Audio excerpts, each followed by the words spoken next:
back to meaningless football for a week. What happens to an illegally parked frog? It gets towed away.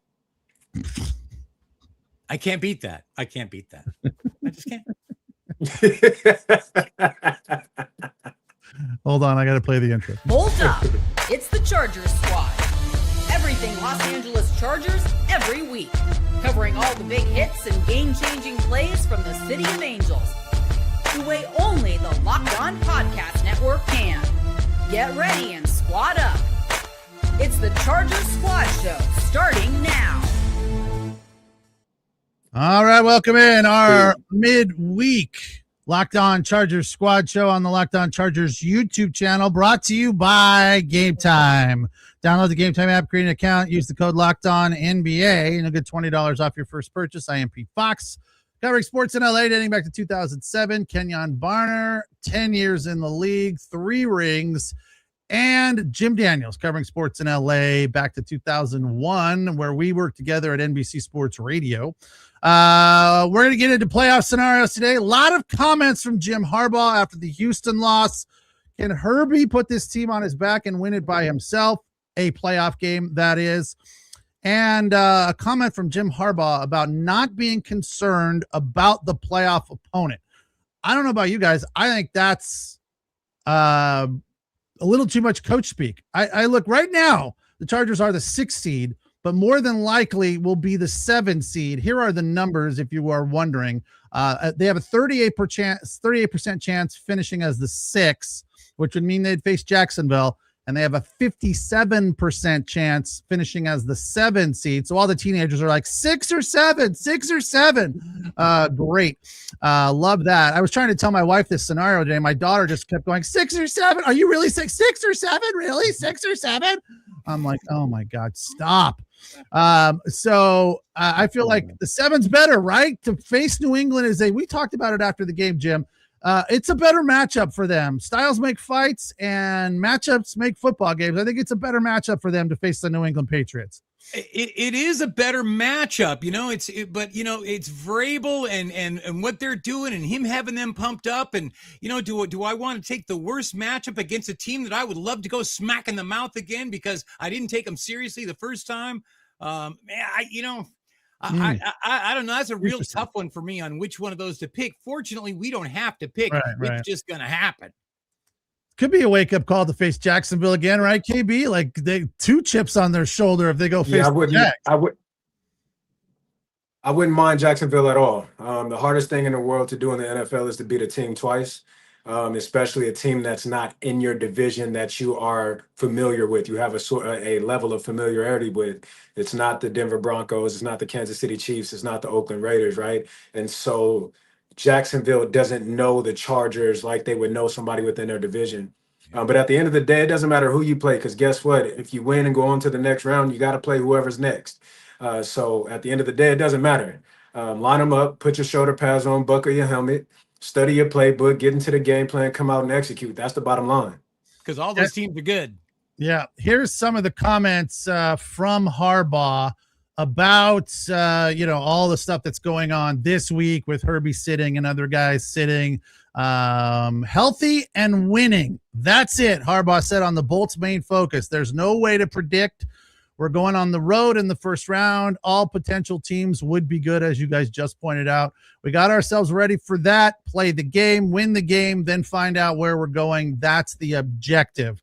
That's the coach speak that you would expect from him. Here's the comments from Harbaugh on Herbert not playing and other guys sitting as well. A rest situation this week, as most people think is the right call for this team. The guys that have the most bruises and need the most healing, will put them back. Herbert would be one. He's got bruises that need to heal. He's been playing with a broken hand over the past month. So Jamari Salyer is another one. Kamani Vidal is leaning towards playing, but he's also a question mark. So the big question, rest versus rust. What is, I feel like the Chargers are forced to rest, and it is a good thing for them. But what is the rust potential? As we talked about, Jim, after the game, coming off that, there's no momentum that can be rolling out of the Texans game. So, None. It's really better to get, rusty off of that game, because you don't want, you want to forget it and move on. So when a lot of these guys are sitting, that's a good way to do that. This is a year of revenge for the Chargers. I mean, there's missed opportunities left all over the place. We weren't prepared for Jackson's dart. Let's start with that. You look past that little rookie and he smacked you in the face, and look what happened. You went down there into South Florida, you went to the beach instead of paying attention to film room, and look what happened. You got smacked in the face. Same thing with this Texan game. Dude, we played a good game. We played good defense. They had 2 home run balls. They hit 2 home runs on us that we never were able to recover from on offense. I take either one of these teams again in the playoffs when we're ready and prepared for it and healthy. For me, this is not a question about rest this weekend. You absolutely rest everybody. I don't want to see Omari and Hampton taking a single snap this week. KB, how do you come down on that? Have you been in that rest position before going into the playoffs? Playing for the Philadelphia Eagles, that 2017 season. We had the number 1 seed locked up, so we were getting a bye anyway. But that last game of the season, starters didn't really play that much. They played, but it was very minimal, right? And so if I am the Chargers, and we all know what the Chargers have been dealing with all season long, especially if you're here listening to us, because we've been harping on it. It's been injury after injury after injury after injury. So when you talk about rust, I don't think there is a rust factor that sets in, because there isn't an extreme amount of time off, right? This isn't a true bye week to where you're leaving, you're going and getting off your feet, you're going to Cancun, sipping a Mai Tai with an umbrella in your drink, getting massage. This isn't that type of break. This is, we're in the building, we're still working, we're still on the, no, this isn't the kind of bye week you want. But this is, nevertheless, there is rest that is needed by this team. There's rest needed for the defense. There's rest needed for the offense, not only physically, but mentally as well. It's good to get away from football. It's good to take a break. It's good to be able to kind of take a breath and breathe and kind of get everything out of your system. D'Angelo Williams used to say this all the time my rookie year in Carolina. He used to say that football is too serious to be serious all the time. So this is an opportunity for those guys to kind of let those walls down and hit that reset button. So I'm not worried about rest. I'm more worried about rest and guys getting healthy. So when we do get out on that field, regardless of who we play, we're at our best and able to put our best foot forward. Yeah, it's a unique position for them for sure.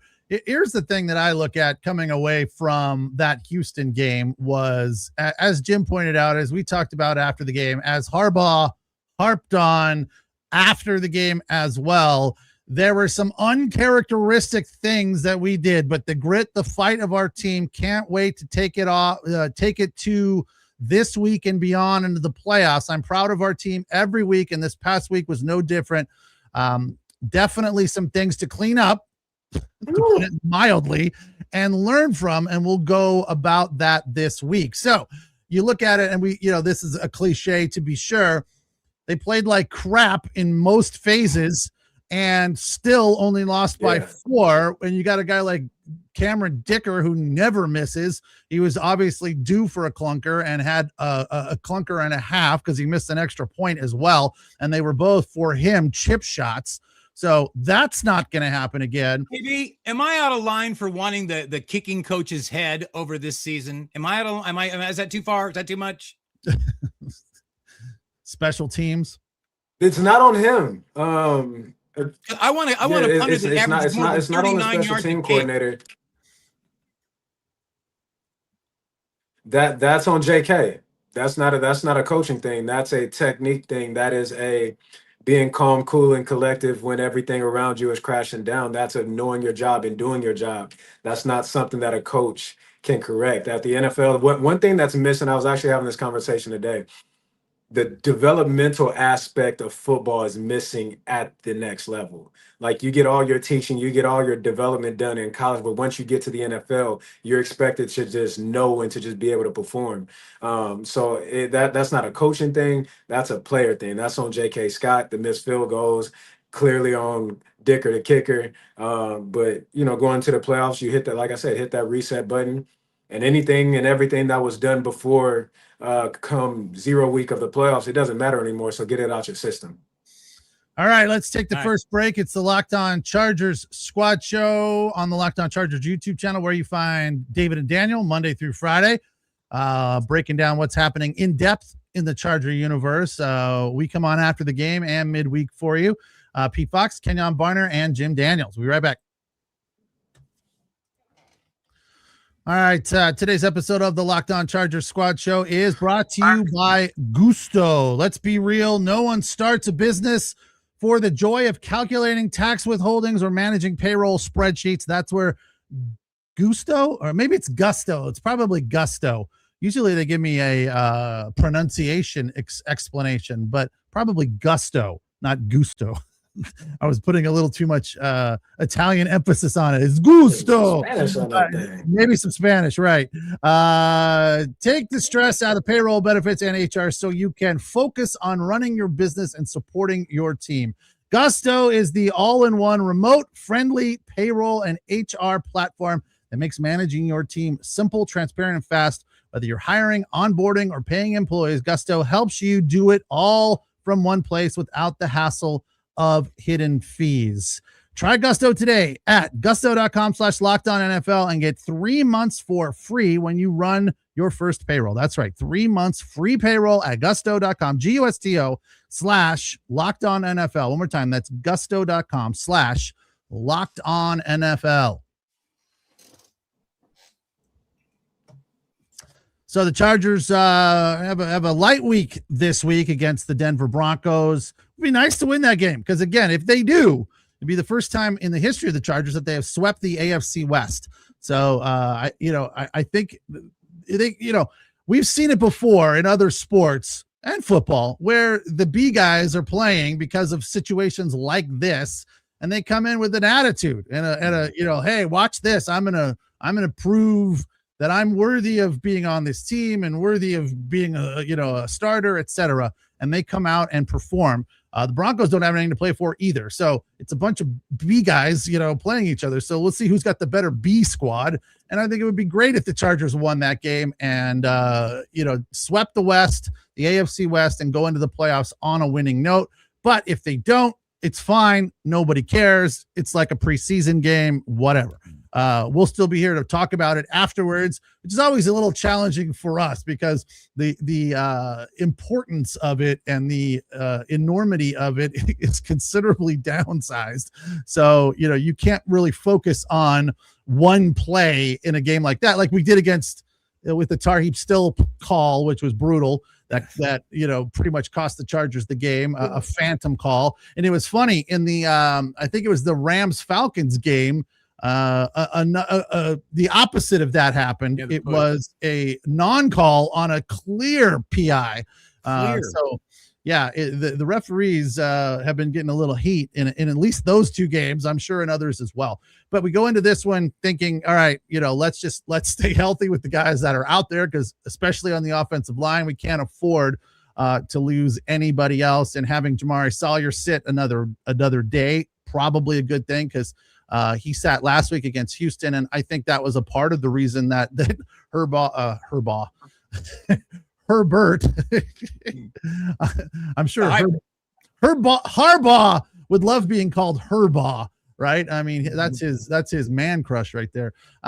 So I'm assuming that Harbaugh goes into this game just hoping, as he said, to keep everyone healthy, clean up the stuff that happened in the last game that was ugly, and they go into week one of the playoffs positive, on the right foot. One of the questions I came across somewhere, I saw a highlight saying that the stats do not do justice to what Justin Herbert did in that game against Houston. And I think for those of us that watch them on a regular basis, we get frustrated with that. Other people go, wow, what he's doing is amazing. And both are true, I think. And it's not on him, the fact that he doesn't get time. It's on the line, and he has to scramble for his life. So I look at it and say, do we think, we've asked this question before, but it's a little bit more pointed right now. Do we think Justin Herbert can put this team on his back by himself and win a playoff game? My answer to that question is I do not think he can do it by himself. This is a team sport. And if they go in there and one or even two phases are not playing at least average to good, that's not enough. Like, he is not that superhuman. I don't think he has that in him. He can deal with some situations that aren't fully clicking, but if the defense can't win it alone, the offense can't win it alone. You can't be missing field, can't turn over the ball. Like, they might be able to be sour in one phase and still win. But if you have another clunker like he did against Houston, I do not think Justin Herbert can do it by himself. What do you think, KB? I never want to say never, right?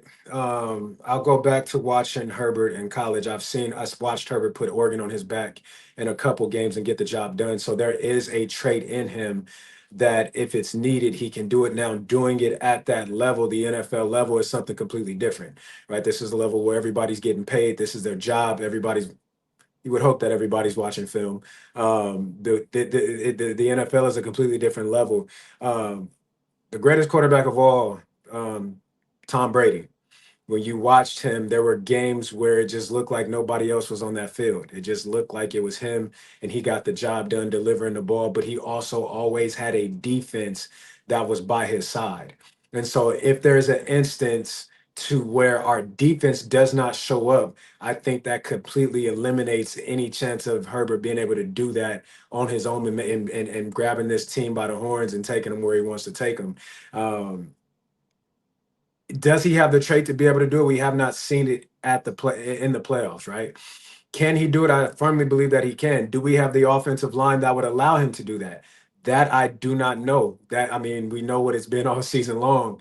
But I never want to say never, because you never know what a guy. There's moments in sports, right, where you just have a game where you completely black out and you do things that leaves the world wondering, how in the hell did you do that? And it oftentimes it leaves yourself like, I can't believe I did that. So I never want to put it past somebody who has displayed the type of talent that Herbert has displayed throughout the entirety of his career and say that he can't. Can he? Yes. Will he? Time will tell.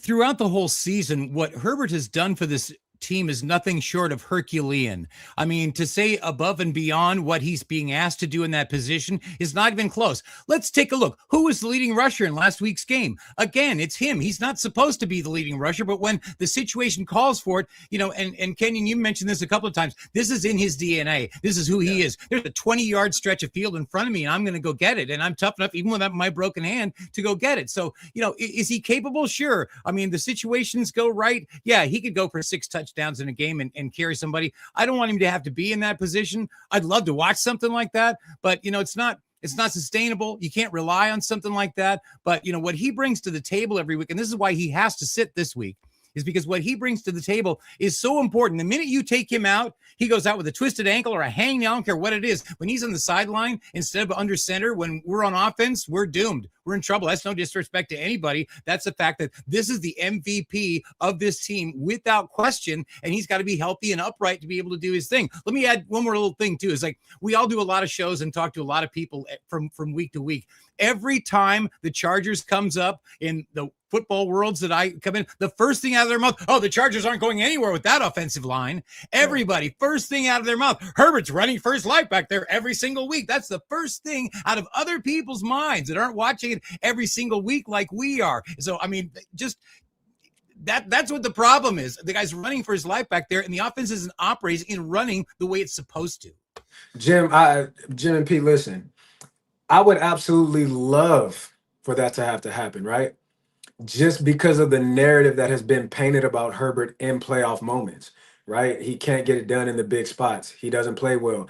I would love nothing more than for this team need him to be Superman, and he comes out and completely erases every negative narrative that has existed about who Herbert is and his play style and what he's capable of in these big moments, because I would do a ton for his legacy. So no, we don't want to see it, but I would absolutely love to see that be the case, to where we absolutely see Herbert shut the world up. There's a lot of naysayers out there. One of my guys, Emmanuel Acho, I love him to death, who has been a Herbert hater, over the Oh, course of Herbert's career. Right. And so me and him have had back and forth about Justin Herbert and what he brings to the table. But there's a lot of people who don't believe that Herbert is that and Herbert can be what we believe and know that he is. So I would love nothing more than for this to be the stage, the place in the game where it's required of Herbert to be Superman, to come up out of that phone booth, come out the phone booth, put that cape on, and take this team to the promised land. I would absolutely love nothing more than that. And what's Yeah. Ancho's problem, man? What was he hating for? Did he go to SC or something? What? Acho got a problem with Oregon. He's a Texas guy, you know. We bent him over our knee and gave him that smack on the bottom when we played him. So he has an issue with Oregon guys based off of what happened to his team and his university. So I don't. You guys are pals too. Yeah. That's my guy. Look, the one thing I feel like we can count on is this defense is going to show up. They've been playing lights out over the last handful of weeks. Even in this loss against Houston, they played lights out and got the Chargers in this game and gave them an opportunity to win. The offense was just, clunky and stuttering and not playing up to its ability. So that was a problem there. So if the defense can keep doing that and the offense can be halfway decent, I like our chances. Yeah. You talk about this defense. I need to see that defense that showed up versus Kansas City. I don't want anything before that. I don't want anything that we've seen after that. I need that defense. I need whatever it was, whatever place that they had to go to come out with that mentality, to come out with that level of intensity, to come out with that level of physicality. That is the defense that I need to see. I need to see that version of Tony Jefferson. I need to see that version of Derwin James. I need to see that version of Khalil. I need to see those guys from that day. Whatever it is that you did, whatever dark place you had to go to, that's what this team needs for this playoff run. Well, the one thing that's been good about them lately is the halftime adjustments have been there. You got to credit the coaching staff for that. And they have bounced back twice from ugly losses through this season. So there is, an inconsistency that is followed by a rebound, a 180, a bounce back. So that's another thing that has me feeling positive about where things are going for them, because this week they can kind of, stretch their legs, fine tune some stuff, get healthy, all of that. And then they go into the playoffs with a chip on their shoulder thinking, hey, there's a bunch of different scenarios, storylines that you could turn to and say, win one, to prove everybody wrong, that we as an organization can do it, that Justin Herbert can do it. If it ends up being against the Jags, that blowing whatever that lead was, 35 points or something, that was an anomaly, even though it was the worst playoff loss in the history of the NFL, I believe, as far as blowing a lead. So there's a lot of storylines that are juicy out there, right? That we can hang our hat on and say, that's good for the Chargers. And you look at it and say, that's a good position to be in, heading into this postseason. So I think their chances are legitimate. And, the people that are the haters right now are not paying enough attention. I don't think. I think they're too caught up in the headlines, right? Yeah, when you're onto something right there. You're cooking with hot grease. When you have coaches always talk about bulletin board material, and sometimes you can create your own. And so if you really want to be motivated as a Chargers player and as a coaching staff and as an organization, all you have to do is go to last year's playoff run, that game, pull up what everybody was saying about you, pull up the numbers from the players, pull up for the 4 interceptions by Justin Herbert, pull up how bad the defense played, pull up all of that. That is your own bulletin board material to help motivate you. We use the sound bites from other players and other coaches saying something slick about us to get us going. But sometimes you got to take a look in that mirror and take a look within and motivate yourself. And what the Chargers have put forth in the playoffs, that's enough to motivate you. It doesn't take anything else. It doesn't take somebody saying something about you. What's been said about you already is enough, in these spots and in these moments, in these big time games where the playoffs is where everything matters. It's the regular season is great. But when you talk about the legends of this game, where you talk about, the stories that live on forever. You talk about the New England Patriots comeback versus the Atlanta Falcons. You always talk about what they did in the playoffs. And this is a moment, this is an opportunity for Justin Herbert, for this defense, for Jim Harbaugh and this coaching staff to really do something special. So if you need motivation, use your own bulletin board material that you already have. That's good to go back to that one too. But you know what? I'm going to go right back to this game that we just finished and didn't play well and lost. And everybody said, oh, we didn't play well and any good play. You know what the scoring was in that game? After you take away that first period, 0, 3, and 3. That's what Houston was able to put up on that Charger defense. 0, 3, and 3 for 3 quarters after that. You erase the 2 mistakes. We're talking about a completely different thing here. So to want them again? Sure, absolutely. That was in their house, wasn't it? Yeah. You know, no, that was in LA. I'm pumped up about this defense. You get everybody healthy in this defense. And, you know, I mean, this is supposed to be a hot playoff team. We should have had them easy. We screwed that up. We gave them a couple of home runs. But you know what? That's sports. People hit home runs. You got to be able to endure that. You got to be able to go out and put the points up yourself. Yeah, I think the Chargers are a better road team. That whole, coming together as a unit, gelling. Look, there is no home field advantage for the Chargers at SoFi. It's not new news. It's old news, but it is a fact. So being on the road for them is another thing that I think works to their favor. They got to run the ball a lot. I mean, that's a huge factor. They can't throw interceptions. I think the one thing that they could deal with, and this would be on Herbie, is dealing with the line being less than stellar, right? He's used to that. And I think that's the one thing that we can go, all right, if that is the case, so be it. He's fine. But you got to run the ball. You got to run the ball. You got to get the ball to your playmakers. However you want to do it. We've seen them figure out ways. Quentin Johnston, Ladd McConkey, those guys got to touch the ball more. I don't know. Where do we stand on Aronde Gadsden's performance and how we feel about his, the trust tree, as we say in baseball, when it comes to the bullpen? You talk about the trust tree. How far up on the trust tree, KB, is Aronde Gadsden right now? Listen, he got to be at the top of it, because at the end of the day, you're going to need him. Whether I think it in my mind that I can't trust you, I can never show it physically to you. And Aronde has to trust himself. And so we can't afford to have his teammates displaying any sort of negative anything towards him that could break him further down than what he's already. If he is the competitor that I hope he is, he's 1,000 times harder on himself than what anybody else could ever be. That's what makes great competitors who they are. It's the fact that it doesn't matter what you say, it doesn't matter what I say, it doesn't matter what Jim say, ESPN, it doesn't matter. There's nothing that you could say that is going to be harsher than what I'm going to say to myself. And after his performance versus the Houston Texans, the drop ball on the sideline, the drop ball in the red zone, he has to be motivated himself. And he has to have that desire. Okay, I got to earn my guys' trust back. Even though I know this is the NFL locker room. Hey, we got you. You good, bro? Don't worry about that. We know who you are. We know you could play. Hey, it happens. You drop balls. It's okay. There's not been anyone that ever played in the NFL that has had a perfect career and never dropped the ball. It's part of football. So that's what's being said. Now there could be some conversations that are being had, amongst each other in groups or whatever it is. Hey, we can't have that, bro. Don't do that no more. That exists. But when you talk about how far up the trust, it has to be a premium, because he is one of these offensive guys that can absolutely make a difference in this game. He's a guy that can take the pressure off of Ladd, take the pressure off of Keenan, take the pressure off of Quentin Johnston. He is a guy that can be an outlet for Justin Herbert when needed. He's a guy that we can see that can go out and have a 150 some odd yard game and throw some touchdowns in there and have the game of a lifetime. So we know what he can be. It's just a matter of, we've talked about it with Quentin, you have to be consistently the same guy. Can you come out and continue to produce the same exact thing and continue to progress and get better? So again, how far up that trust ladder? He got to be at the top. And if I am Justin Herbert, first play of the game, that's who I'm going to.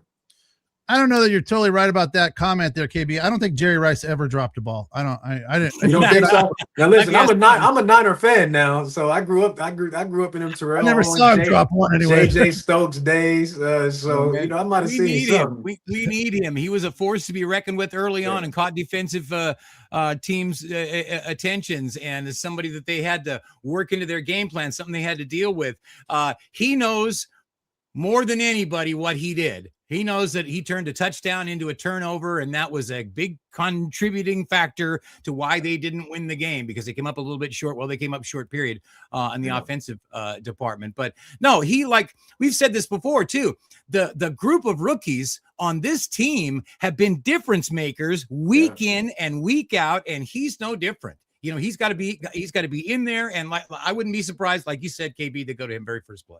Yeah, after this break right now, okay, both you guys, Hugo wants your comments on the Denzel Perryman situation. I know how KB feels about it, but Hugo does not. And Jim, you can. Hugo, I got you. If you got kids around you, plug their ears. Hugo Boss 760. All right. We'll talk about Denzel Perryman after the break. It's the Locked On Chargers Squad Show on the Locked On Chargers YouTube channel. Okay.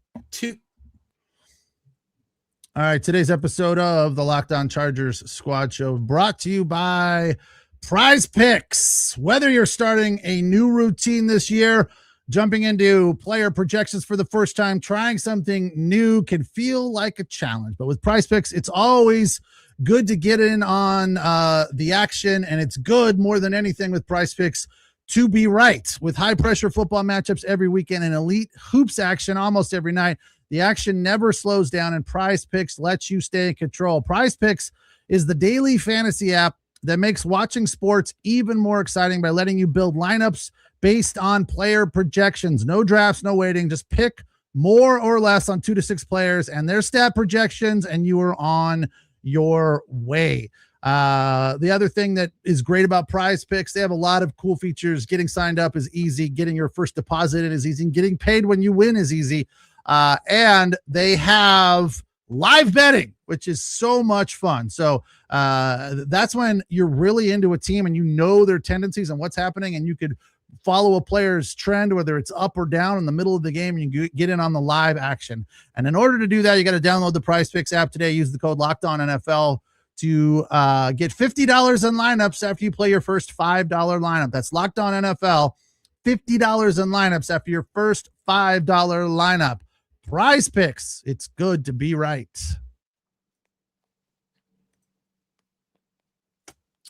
All right, so Chargers play in Denver this week in a meaningless game for them. Most everyone important is going to rest.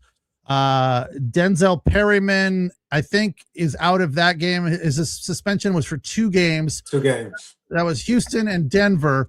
So that means he is going to come out against whoever, whether it's New England or Jacksonville, like someone who has been caged up for 2 weeks. And I think that is also going to be a huge benefit for this Charger defense to have Denzel Perryman back. But as far as the reason he got suspended, Kenjon Barner thinks it is completely the right call. Absolutely the way it should have gone. Yeah, I don't think it could have went any worse way than what it did. Listen, there's not a lot that I can say that's politically correct for this space. We would need an after hours pod for me to truly express how I feel about the NFL and how we cuddle and how soft the league is for offensive players. Listen, this is a game of football. We are warriors. We are gladiators. It's a violent, physical sport, right? It's a car crash every time we run into each other.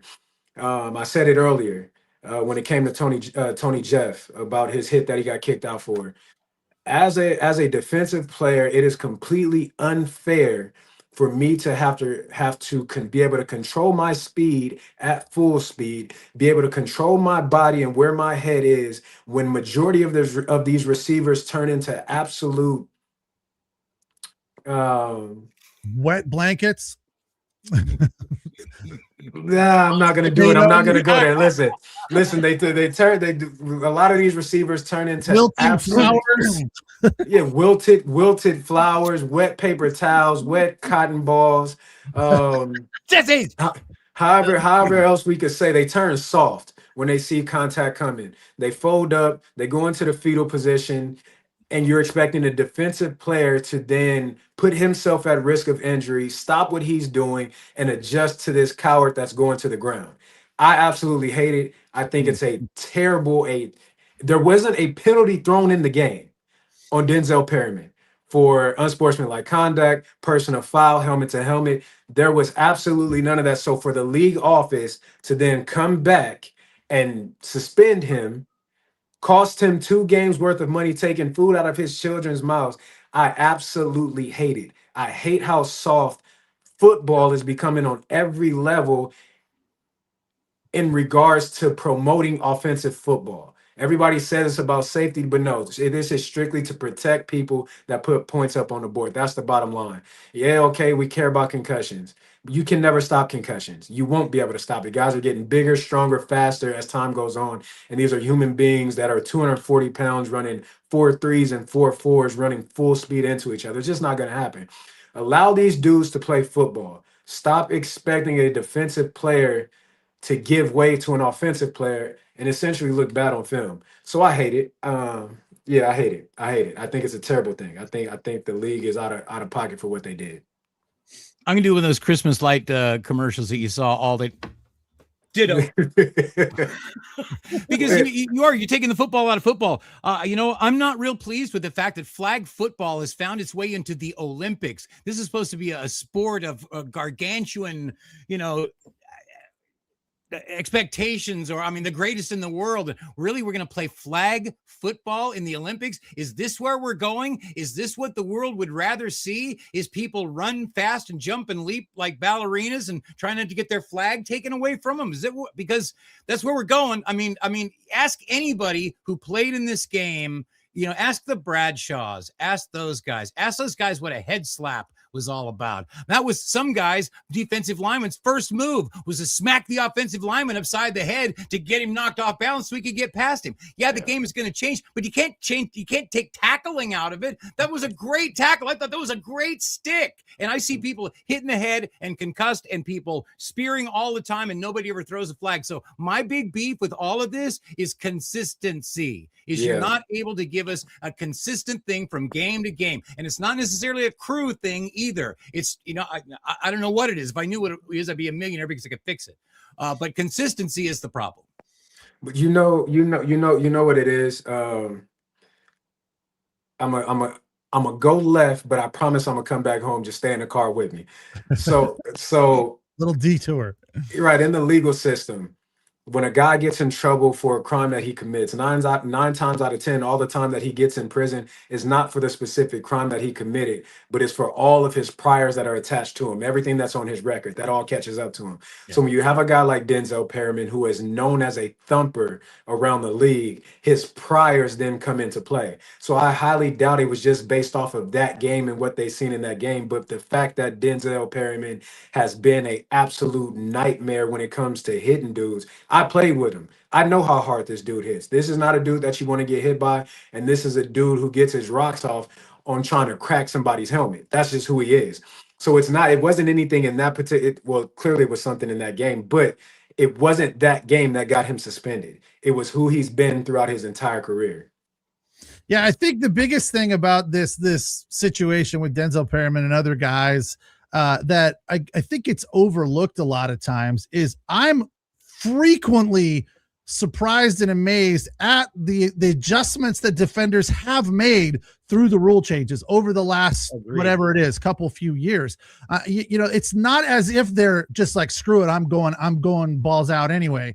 Yeah. They have really tried to adhere to the rules and change and not hit the quarterback unnecessary roughness penalties. They have declined dramatically. So it is working. I know, but here's the fine line, right? You shouldn't have to make an example out of a guy. You do that in the preseason, not heading into the playoffs, right? Yeah, and the biggest thing is that I always come back to is that when you talk to a former player, they don't want it changed, right? The league does. Right. They're like, who are they mandating this for? I don't know, because the players are like, exactly. Go take the football out of football. Please.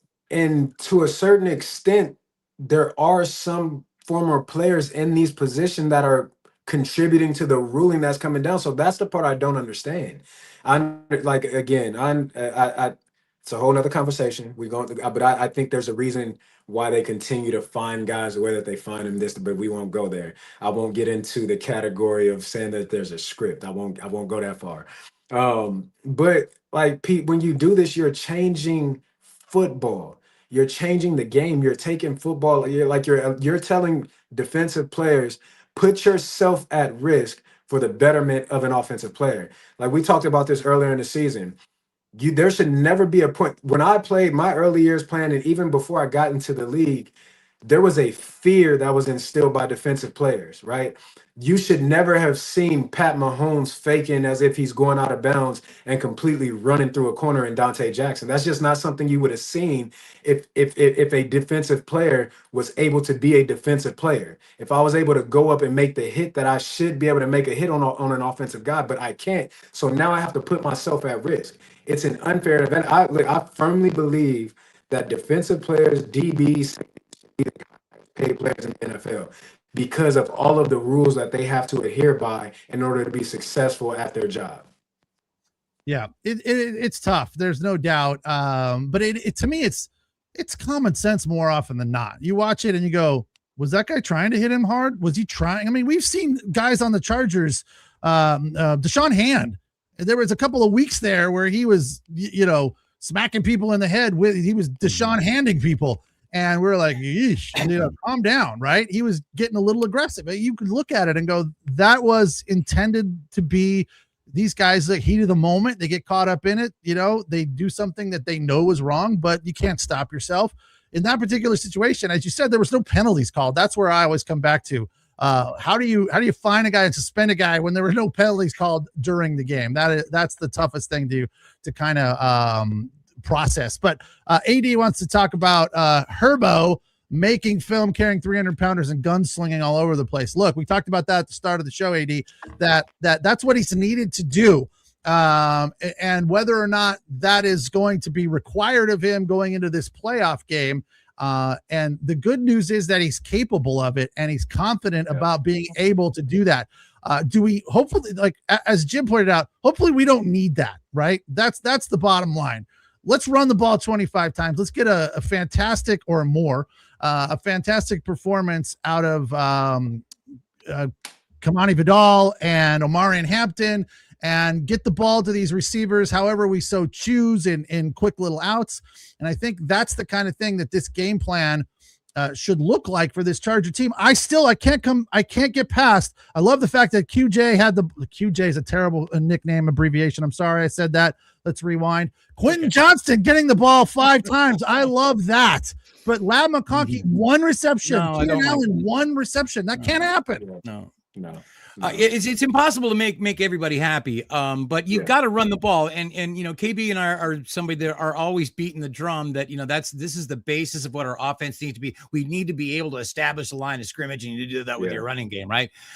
So you got to be able to do that. But we also know that we have a MVP caliber. He's not going to get a vote or win or anything like that, but we have an MVP caliber quarterback. And the reason he's MVP caliber is because he's got great vision. He's got a rifle arm. And when he takes off to run, he can really run effectively and pick up some big chunk yards. So, we want to and need to be able to tap into everything that he has, especially in the next level in the playoffs, because everybody is good now.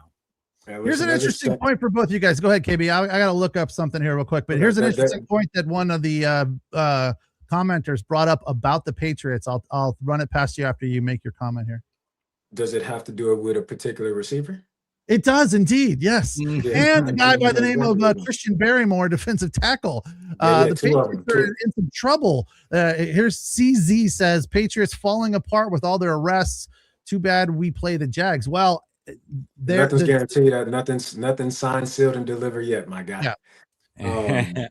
But there's a saying where I'm from. I'd rather have it and not need it than to need it and not have it. Right. And so when you talk about Justin Herbert and what he brings to the table with his legs and what we've seen from him throughout the course of this season, the ability to throw when falling to the ground, to be able to withstand a hit coming straight into his face, standing up, still getting the ball off and delivering it, being able to stand in the heat of fire, being able to stand in the middle of chaos. and make something happen. I'd rather have it and not need it than to need it and not have it. So I hope that we don't need it, right? I hope that he can sit back in the pocket and just pick this defense apart of whoever we face. I hope that our running backs can run the ball and be effective and continue to move the chains to where we can keep a defense off balance to where they can't even get into a blitz package. But based off of what we know, and we cannot play the what if game. That's not what we're here to play. We have to live in reality. The reality of the situation is that our offensive line has been far below the bar of what it needs to be. And at some point in time in this playoff game, based off of what we've seen all season long, is Herbert is going to be under fire. They're going to blitz. They're going to pressure. Why? Because we don't handle it well. And if they didn't, I would think their defensive coordinator is an absolute fool and needs to lose his job immediately. I would, in the words of Herman Boone, I would blitz all night. Okay, that's what I would do if I was facing this team, to make Herbert have to be Superman. So this again, it's what's in his DNA though. This is who Herbert is. Yeah. What was this? CZ, back to the probabilities of who the Chargers will face. It is definitely not set in stone that they will face the Jags. They have a 57% chance of being the 7th seed and facing the Pats, and a 38% chance of facing the Jags. And here's the interesting part about this. The Jags are the most fluid team this weekend, entering the final weekend. The widest range of outcomes for them. The Jags can rise as high as number 1 in the conference or fall to number 7, depending on how the weekend plays out. But their most likely outcome is to be where they are at the 3 seed, 86%. So I feel like the way this is the cookie is going to crumble is that the Chargers will end up as that 7th seed and face the Patriots. And that's another thing that plays into their look. I don't wish negative things on any people, players, what have you. But the fact that Stephon Diggs is in trouble and that this Christian Barmore is in trouble as well. These are guys that are helpful to the success of the Patriots and quite possibly may not be playing, or if they are playing, could be a distraction to their team, which could work out well for the Chargers. So again, as I said at the start, I'm hoping for the Patriots. Yeah, well, careful what you wish for. I saw somebody you put in the lower 30 here a little while ago. Somebody said, careful what you wish for. Go up there to New England and play. I mean, that's not my drug, but the matchup is better. If you've got some guys that are in trouble and maybe not playing, they're young. The Chargers are capable of playing some wicked defense. If they have a good day against Drake May, you're not going to get run over by that running game of theirs. You're not going to get Derrick Henry'd by that running game. On paper, it's probably better for the Chargers to play that team. I just, historically, the Chargers going to New England in January, just not a good thing. And, there's a revenge factor with the Jags. And I kind of want those guys. I owe these guys, I want another round with you. Let's do this again. Well, the young youth of that team, I think, is another part as far as their playoff experience. They don't have a ton. Drake May is a young dude. And as David brought up after the game on Sunday, Jim, their pass rush is not the Jacksonville Jags pass rush. And the Chargers need all the help they can get with a weaker pass rush. So True that. Factor that I like. I have a question for those in the chat. I think I made this statement last week. We were talking about the playoff, playoff wins and losses or whatnot. And I made the statement about Peyton Manning and how long it took him. And I think it was Hugo that said something along the lines, this crazy dude is comparing Justin Herbert to Peyton Manning. Hugo, if you're still on here, was that you? Because if it is, I want to have a conversation with you. Just numbers, just talk some numbers. But just in case it was, I just want to put this out there, right? It took Peyton Manning 8 years to win his first playoff game, right? If you look at the numbers, I bet most people don't know that. I bet most people would think he came in here and right away started dominating. No, he didn't. Wouldn't you? He was absolute awful in the playoffs. He was terrible.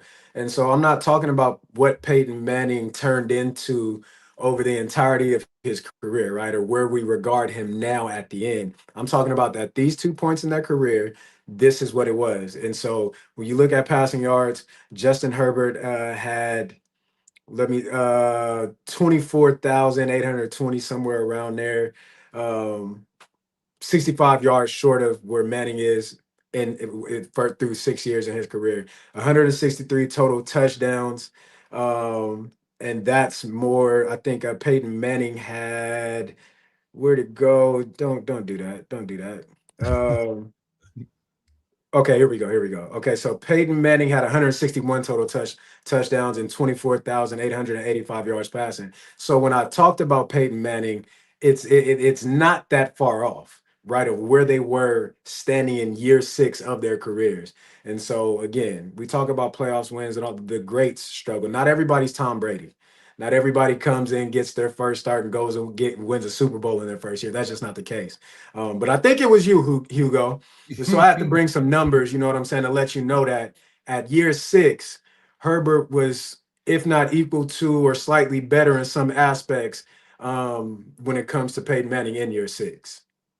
Yeah, it's a very good point, right? And it could be a situation where he gets a win this year, maybe more than one, and becomes a different playoff quarterback, because once you've done it in the postseason, it changes your attitude. Everything slows down, as they say, and it is a different set of circumstances. Everything is different in the postseason. So I like where the Chargers are sitting now going into this postseason, locked in. The two potential matchups are both good. If you from a bunch of different angles, I think, playing into the Chargers' hand. And the fact is that this week is a week of rest, and that's a bye, and that's not something that you get as a 7 or a 6 seed. So it's all looking, to me, it's not 100% positive, but nothing ever is. So it is. I think pretty darn favorable, and I like their chances for at least one playoff win. As to whether or not they can make a big run, yeah, that's a different roll of the dice as to who you would get next and how healthy they are, et cetera, et cetera. So, KB, let me ask you a quick question real quick about this dead Bronco game where everybody's going to be resting everybody. Isn't there some kind of information to be pulled out of this? Kind of like a fighter, they get in close and they kind of want to see what you want to do and how you want to move and where you want to attack. I mean, is there something that we can get out of this game from them, learn? Because if we are lucky enough to have to face them again, it's probably going to be an AFC championship game. Well, here's the thing. Here's the thing, right? If now, mind you, you never know with Sean Payton. Sean Payton could come out and say, "No, we're going to use. We already have a bye week. We're going to use this game to continue to tune up, so we don't go into the bye week having 2 weeks off." And at the end of the day, if you know Sean Payton he can be a piece of work, right? This is a division game. To where he may want to come out and make a statement because he may have to see this team again, right? And so, no, I want to. You beat us once. I definitely want to put my foot to your neck and show you who the king of the hill is, right? That's the kind of guy that Sean Payton is. And he has not come out and said that his guys will be resting. So we don't know what it looks like from their standpoint. But to your question of, is there something to be learned? If I'm Sean Payton going into this game, I'm going to be vanilla as can be, in hopes that I can still come out and dominate this team with Herbert not playing and many starters probably not playing, to still come out and get the victory and redeem that loss that we had early in the season. So is there something that could be learned? It depends on who's on the field, and it depends on how they want to call this game. Because I don't want to give any team that I'm facing, I don't want to give them anything extra than what they already have outside of the 16 games that we've already played, right? You got enough film, you got enough ammo to study, you got enough. I don't want to add to that. Anything that I want to do new going into the playoffs, I won't even put into the game plan until we get to the bye week and we start to game plan and game prep for whoever we will have coming off that bye week. I don't know about you guys, but when I see Sean Payton, I can't help but think of Kevin James. I can't get past it. The movie was entertaining, and that's my Sean Payton experience, is when he coached in his Pop Warner League for his son. I don't think we're going to get that version of Sean Payton this weekend, though, unfortunately. But that is going to do it for us here on the Locked On Chargers Squad Show midweek edition. We'll get ready for the Broncos. We'll come on after the game and break it down for you. And then during the week, next year, we will get ready for playoff action for the Chargers as the 6 or the 7 seed. And we'll talk more about the stuff we talked about today, because undoubtedly there'll be more meat on the bone after this Broncos game for sure. 4.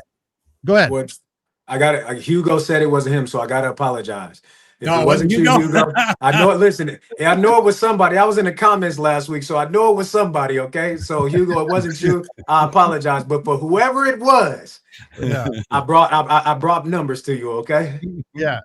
It's funny. I think we have 2 different groups of people: the people that catch us midweek just because of timing and availability, and then the guys that catch us post game are a different group. We have 2 different groups. So Hugo's definitely a midweek guy.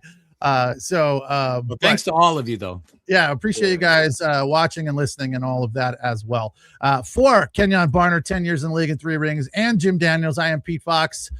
Enjoy the rest of your week. Enjoy a non-bye week on Sunday against the Broncos. Hope they can get a win. Hope they can pull it out and sweep the AFC West.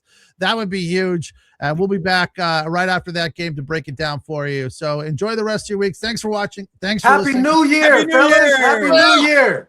New Year's Eve. Happy New Year's to everybody. Popping bottles Okay. in the club tonight, right, KB? You're in Miami tonight. Are you Listen, live on a Monday. Uh-oh. Live Sundays. I'm here. popping bottles at South Beach? I can't wait to hear the story. Yeah. All right, guys, take care. Happy New Year. Happy New Happy New Year.